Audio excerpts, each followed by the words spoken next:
And there we go. Hello, hello. Thank you for joining us. My name is Maria Flynn. I'm the Facebook page owner of One Wise Life and the creator of OneWiseLife.com, where we bring self-motivated individuals together who are looking for information, insight, valuable tips from coaches over in our digital magazine. And Lauren Jono is with me. She's with me every week. She's an elite high performance coach, a contributor to One Wise Life. And as I was just getting ready to say, your article this week inspired this week's series of lives that I did. And I talked about how to live an extraordinary life, which is the title of your article. It talked about the art of mastering achievement and mastering fulfillment in the way that you learned it from Tony Robbins. And the very thing that got me going was the first thing that you mentioned in your article, which was the first step of needing clarity. Clarity in who you are and what your purpose is before you can do anything else. And that topic ended up being the next day's talk. And even though today I didn't count it as the third day, today was the third day. As you know, I meditate before the shows. I ask the universe, what can I bring to the table through meditation? And instead of a specific answer, it actually reminded me of an article that I wrote a while ago about surrendering. Wow. Now that brings you together with authentic living. And when you're on authentic living, when you're on that course, you do have clarity on who you are, what you're about, and what you're here to do. But it has been the number one question I've been getting, either on the comment section or in my inbox, was how do I find clarity? How do I get to that first step? How can I get to that purpose-driven life if I don't know exactly who I am? And when I brought this to your attention, you said this was a big part of my coaching. So I was thrilled to pieces when you replied to that. And I'm curious, before we dive into why did this become a main part of your coaching? Because without clarity, where do you go? You end up maybe going. Oh no, we've lost her. We can't lose her. She's the crux of the show today. Let's see here. We can bring her back. Let me write her a quick message. Oh my gosh, I'm sorry, everybody. I don't know why that happened.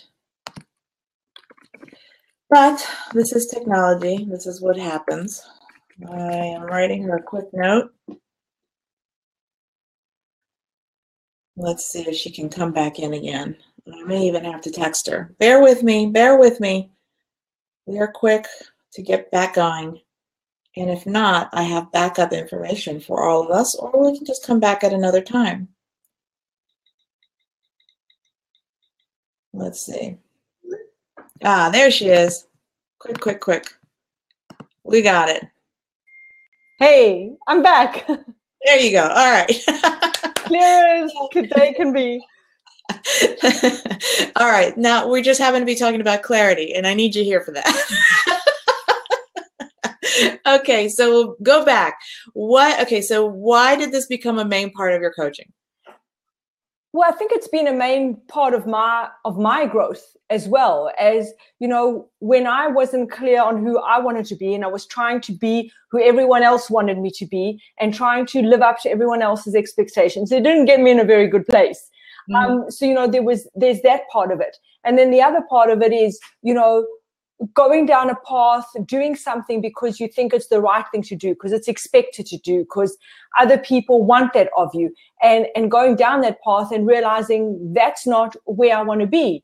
So then it comes back to, well, what do I want? How do I want to be? I know people have expectations of me showing up a certain way, being a certain person, but is that really me?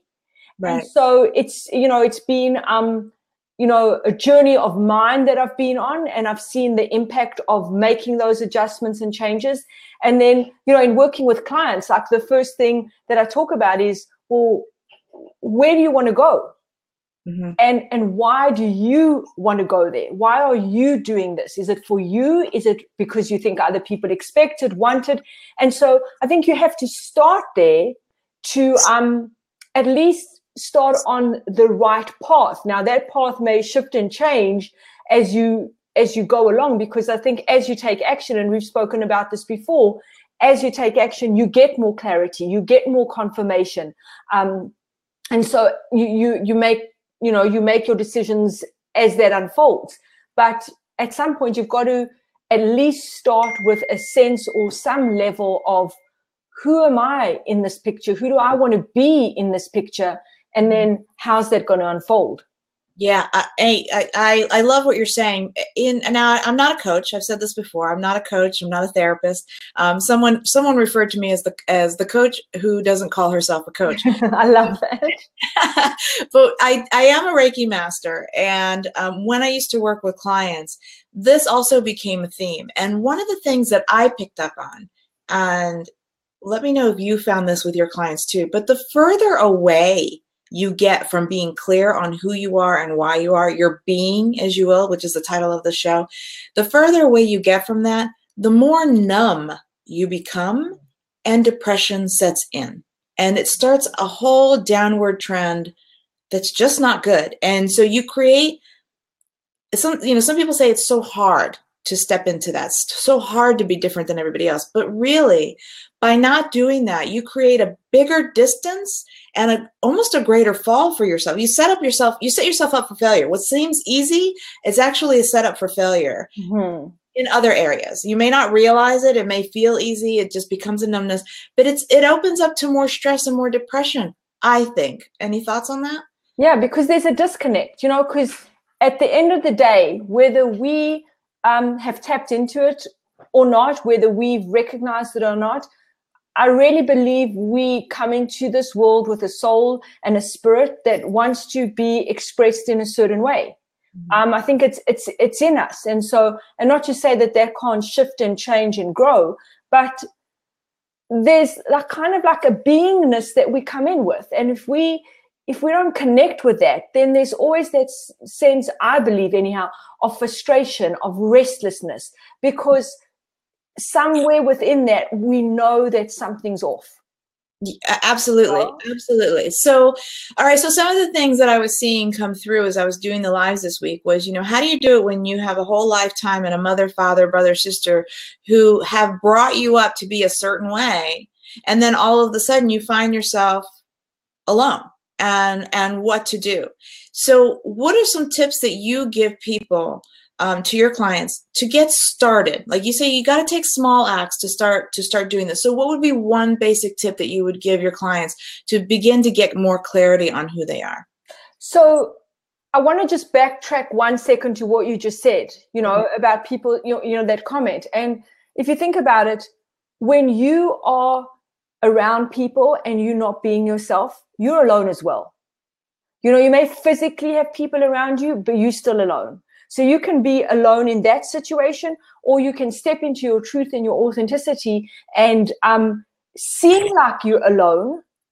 But I'm pretty confident to guarantee you won't feel that same aloneness. Yeah, I think that's the difference between, you can still feel lonely when you don't have that connection, and then being alone, there's a sense of empowerment with that word, to be able to be alone versus feeling lonely. One is being, that's the title of the show. Thank you, Coach Lauren. It's in your beingness versus the to-do list. I love that. I love that. Okay, so that beingness, what is the one basic tip that we can give people to tap into that beingness? So I think I've heard you speak about this before as well, and I'm not sure if it was on Stephen's page or in one of your lives, but it's literally coming up with qualities of who do you want to be. Like, if I had to phone like 10 of your friends, Maria, and say to them, tell me about Maria, and they all said to me, oh my gosh, Maria is generous and kind and, resourceful. And I came back to you and I said, this is what your friends all said about you. You'd be, oh my gosh, that's amazing, because that's who I want to be. So it's coming up with those qualities that you value, that you want to show up in the world with, and then living into them. Right. And sometimes, it's things that are going to stretch you. Most often it is. And sometimes it's things that you've got handled, but you kind of drift away from it. Yeah. And so I have my clients pick 3 words that if they had to describe the best version of them, if they picture in their mind's eye like the absolute best version of them and how they're showing up, what are the qualities they see in that version of them? And then be those things every day. So if you decide that one of your words is, say, kindness, then you need to be kind every day. It doesn't matter whether it's at work, with your family, you know, with a stranger. You be that. It's not situation specific. Yeah. And you be intentional about that. So I love what you're saying there, because it could really turn, and you can really transmute some things for yourself. So I'm curious, how often can we transmute the idea of, you just asked us to look for those qualities that we want to embrace. How often do those qualities show up in you as jealousy? When you see what you want to be in other people, that jealousy could easily be turned into admiration, and what can I learn from you and bring that into my world? Absolutely. I love that. Yeah. Because, you know, we see in others what we either have in ourselves or maybe what we want. I mean, sometimes we definitely see things that we don't want, for sure. But the bottom line is we all have the potential to be those things. So even if we see things that we don't like, that we don't want to be, I think part of why it sparks something in us is because deep down we know we all have the potential to go there. Yeah. No one is immune to any of these personality traits and qualities. It's just, are we going to allow ourselves to go there? Right. Right. Oh, fabulous. Okay. So once they tap into the 3 qualities that they're looking to, okay, so they've selected the qualities, and I'm assuming the next step is to do them, incorporate them.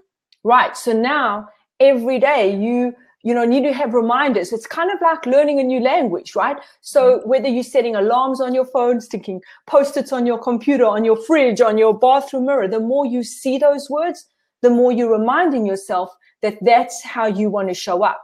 So the thing to remember as well is that we're all human, and you know, there are going to be circumstances where we don't show up that way. And I'll just give you a quick example. A couple of months ago, one of my words is patience. And so I was in the FedEx store and I was in a hurry, needed to get some stuff done, needed to get out. Everything was going wrong. The photocopier wasn't working. You needed cash. I didn't have cash. It was just a disaster, right? And I really my patience was not there. And as I was kind of watching myself from the outside, I was saying to myself, you know, you're not exactly showing up as the most patient person now. And I go, oh, no, I'm not, but this is too bad, right? Right. Right. So, you know, sometimes it's going to be a challenge. But what I know is if that wasn't on my radar, it would have not been pretty what happened. Right. You know, and so also to recognize this is how you grow, right? It's not, these things are not going to be easy to step into. If they were, then that's how you'd be showing up anyhow. Right. Right? Yeah, no, you're absolutely right. And I love the reminders. And I'm going to just repeat what I said earlier this week on one of my lives. I talked about mantras and affirmations and how beyond the morning time meditation of affirmations or mantras, how we can do that every day throughout the day in very physical ways, like you said, doing a Post-it note, by recognizing those qualities. If this is a step that you want to take, I am in love with the smartphones. I just love them because you can set up alarm systems all the time. And back in the day when I really needed to bring in those qualities, make those changes, remind myself of my mantra and affirmation, that alarm was going off every hour. And it takes one small amount of time to set those alarms for them to go off. And then it takes 2 to 3 seconds to read it. Right? Whatever calendar alarm you set for yourself. So I love that, because you have to be your own best friend, and you really have to implement. These aren't just philosophies that you're teaching. It's how to implement and do it and make it a part of your life. Without implementation, you get nowhere. You can get inspiration in a half-hour show, but then you got to take it somewhere. Right. And then so this, you know, then to add on to that is also the self-reflection, right? Which we know is so important. So at the end of the day, just to say to yourself, you know, so how patient was I today? You know, where could I have been more patient? Why wasn't I? What triggered me to not be patient? Was it because I overscheduled myself? Was it because I wasn't taking care of myself? You know, what happened so that tomorrow I can do better? So it's not a case of to beat yourself up and or anything like that, but it's to learn and see, okay, how can I be that thing better tomorrow? So that reflection piece is also important. Right. So, okay, so you've given your clients the project or the to-do list, if you will, of getting the qualities, reflecting on it. When they come back to you and they have noticed a positive shift, what happens next to really bring it home? So it's interesting. I have to say, you know, my coaching program, it's 3 months. And at the end of the 3 months, I always ask my clients, what's the one thing that you feel has had the greatest impact? And without a doubt, the most common thing that comes up is this. So I know that if you step into it, it makes a difference. And it's, you know, it's the responses like, I'm showing up differently. People around me are responding differently. And so, you know, then it's just you, where do you go from there? So when you feel you have those qualities dialed in, and it's almost impossible for you not to be patient or to be impatient, then you pick another word, you know. Right. Or if you're going through a particularly challenging time and you know there's a way that you need to show up to deal with that, put that word in there. So these are not set in stone, right? But they also do need to be there long enough for you to master it and for you to really be it. I love that. I'm going to share a little something that I've been doing since 2008. And maybe you can refine it for me, but it is a little tool that I've done, something that I have really seen change my life completely. And that is, I pick a theme word, just one for the year, and I implement it in every area of my life. And back in the day, before I started, when I wanted to blog, but I kept putting it off and I didn't want to do it, the word I picked was confidence, because I lacked it. And I use confidence in everything. I not only use my alarm system and the Post-it notes, I used it back then I used it as part of my passwords. I would incorporate some sort of way of reminding and seeing it. I saw it on my screensaver when my computer would go to sleep, right? It would go across. So it was always there. But one of the things that I thought was important was that I didn't share it with the world. I did not share what I was doing, because for me, the energy with which I wanted that so badly that I did not want to make it something to be made fun of. I didn't want it to be something that people were constantly badgering me about. I didn't want to be questioned, or because I was around narcissists and I didn't want people to say, see, you screwed up your whole company. Throw it in your face, yeah. Yeah, I did not want it thrown in my face. It was that sacred. The idea of wanting to shift and change and be that person versus doing. I wanted to be that confident person so much, and I still work on it. It's still something I work on today. I wanted it to be so much that to me was so sacred, the very first step when I did it.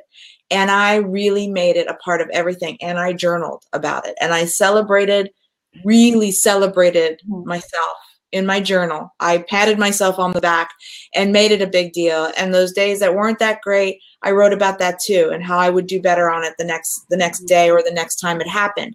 And I have to be really grateful for the narcissists who showed up, because talk about the #1 people who really are going to teach you confidence, right? Yeah. So I found a way to be grateful for that. And they still show up every so often, but they really are the reason for transformation for me anyway, because I turned from being angry or hurt or, putting blame on people like that to really surrendering to who I was, where I was, what quality I wanted to bring in, and really cherishing it. You have to have that person who wants to push you even further. So I have to be grateful for the narcissist. I do have narcissists in my family. And it's that love-hate relationship that our family members bring us.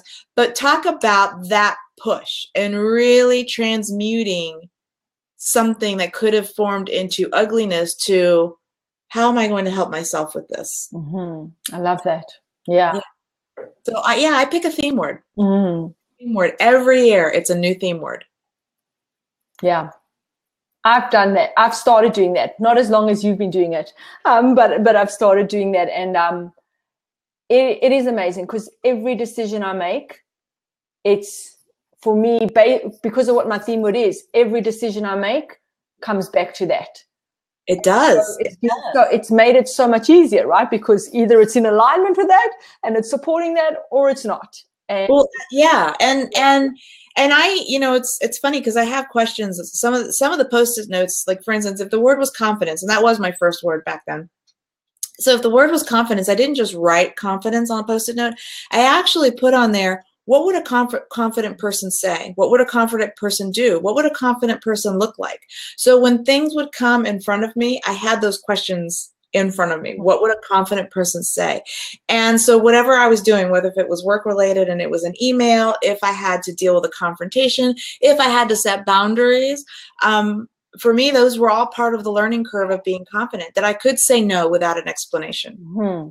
I was confident in myself that I didn't worry about what other people were, even though inside I was worried about what other people were thinking. Not so much anymore, but back then I remember being very worried about what people would think and say if I just said no.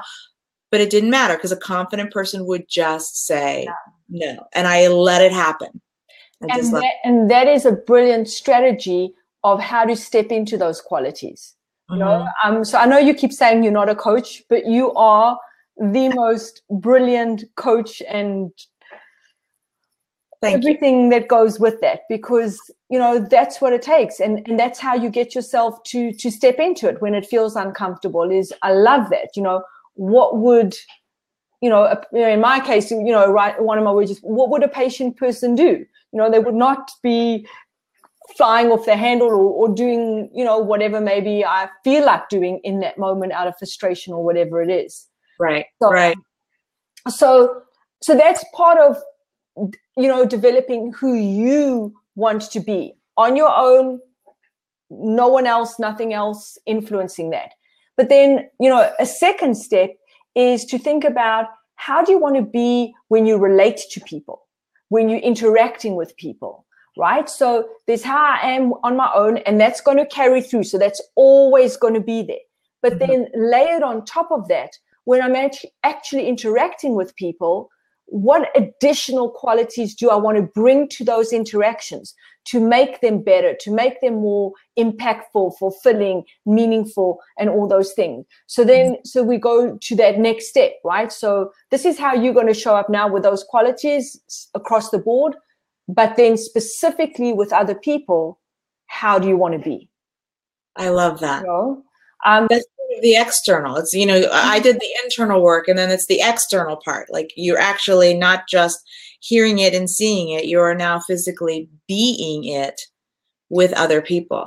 So how often in your coaching, when you say at the end of 3 months that this was the biggest transformation for your clients, how often, and I'm gonna guess this is pretty big, how often did it open up the windows and doors for so many other possibilities and opportunities for them just by connecting to their authentic self and who they want to be? Huge, because all of a sudden they had more confidence, they had more focus, they had more ambition, because it's like, okay, if this is who I'm going to be, then I'm doing this, right?